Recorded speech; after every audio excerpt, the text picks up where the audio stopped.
As you can see, we are in the home page of Shopify.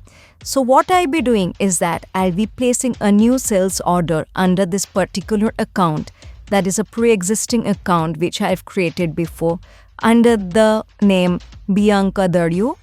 So already there are pre-existing orders. Next, I'll be placing a new sales order which will be synced to our SAP B1 along with the air down payment invoice.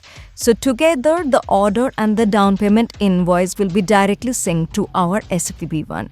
So from the shop options, let's find the item name Mars. So there is an item called Mars test item. I'll be adding this item and placing an order, just filling up the necessary details to place a new sales order in Shopify. So I've created a new sales order in Shopify, and now this sales order will be directly synced to our SAP B1 along with the air down payment invoice. Now I'll be going to SAP B1 end to find the sales order along with the air down payment invoice.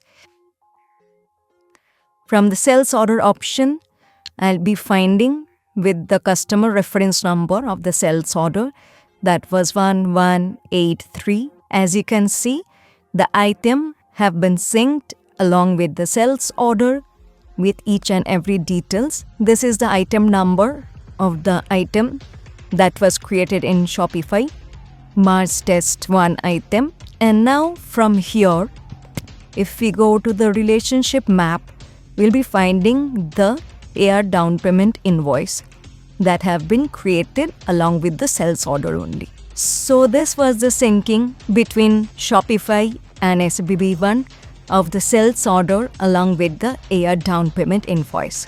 Thank you and follow for more such videos.